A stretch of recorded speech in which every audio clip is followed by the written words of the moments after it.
All right, guys, a little bit different content today. So about 2 weeks ago, I ended up buying a brand new boat. Now, I've always wanted a boat. I never wanted to have the problems of a boat that you always hear about. You always hear of a buddy who, boat stands for bust out another 1,000, right? So I ended up at first sort of looking for a used boat and then decided, you know what? I found a good deal on a brand new 2023 Seadoo Switch. Now this Seadoo Switch was a leftover 2023. It was brand new, never been sold, never been used. Bought it from a local dealership. Now I got a pretty freaking sweet deal on this thing. I want to say the MSRP was around 40,000 bucks, and we ended up getting this thing for about $28,500 and something dollars out the door. So that includes 6% Michigan sales tax, and I had the dealership throw in a mooring cover, and I think also with that cover you can actually tow with it too. So that was about an $800 cover. They threw that in. So really we paid about $26,000 and some change plus tax plus all that stuff. So pretty good deal. Plus, came with the trailer, came with everything I need to get started.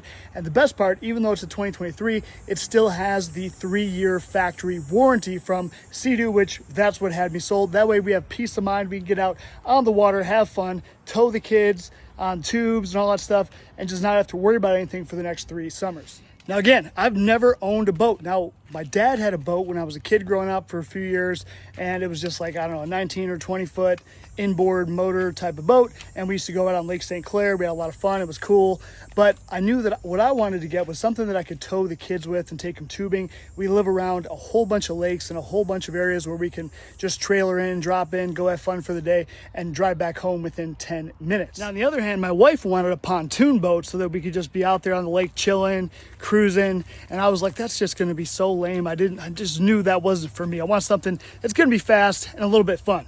And so that's when I came upon the Seadoo Switch, and I actually ended up just happening to find someone posting a dealership, posting a deal on Facebook Marketplace, and that's how I found this thing. And I was like, oh God, I'm gonna go check this thing out. But it's basically the best of both worlds. So you have a jet pump system, jet drive system or whatever. So this actually has a 230 horsepower supercharged Seadoo engine, the same engine that's in a lot of their higher end wave runners, jet skis, right?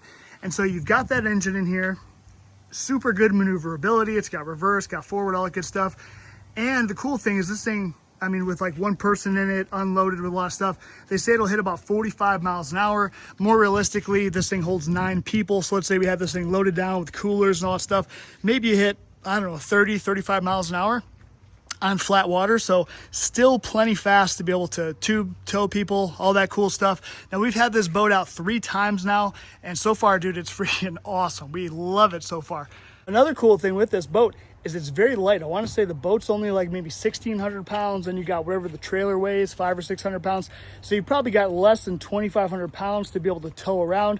I've got a Ram 1500. It tows this thing no problem. It's easy to launch. I launched this thing last weekend all by myself. I was able to just get it right in the water, tie it up, pull it out, push it back onto the trailer, get it all back home.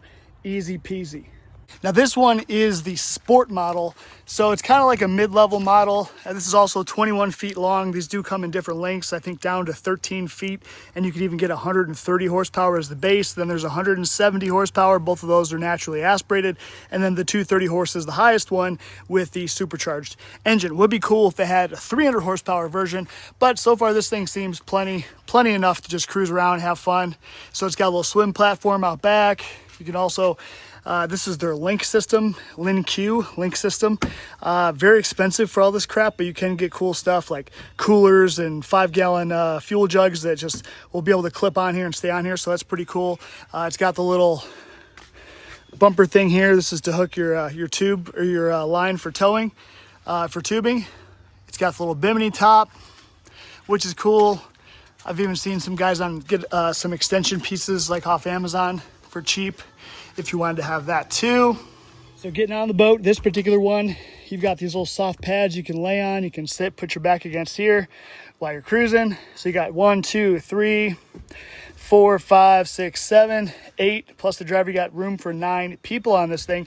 And what's cool about the Switch, the reason why they call it the Switch, all these seats, you see how it's got the little greenish tab, yellowish tab, you can actually lift those up and move the seats around. So actually this chair and this chair, we're right here. right? And so you can move all this stuff around, reconfigure it as you want to. Like I could probably take this and move it down here a little bit more if I wanted to. So it's pretty cool. And then kind of the funny part is instead of a steering wheel, you've got just like a jet ski, you've got the little Seadoo thing. It does come with a Garmin. So you've already got that. So that's cool. So yeah, I'm pretty stoked about this thing. And then you don't get the full power until you hit 10 hours, I think it is. So once you hit 10 hours, then it'll hit that, whatever, 40-ish miles an hour. So I've actually got this cover off here for the engine because I'm planning to add a second battery. So for 2023, at least, as these things come, you've just got your one small starting battery, which is pretty tiny. And, you know, I want to be able to not worry about having this thing die out if I'm playing music and all that stuff. So I did get a 100 amp hour auxiliary battery that we're going to be wiring in here. We'll do a separate video on that whole install. You've got some extra storage here above your on your canopy, and then all these seats, these dudes actually open up, so you can see that's where I've got most of the life jackets all stored. So yeah, it's pretty cool. The other storage compartment on this boat is right up here, right at the front. You just take off these two little clamps here, and then this whole panel comes off.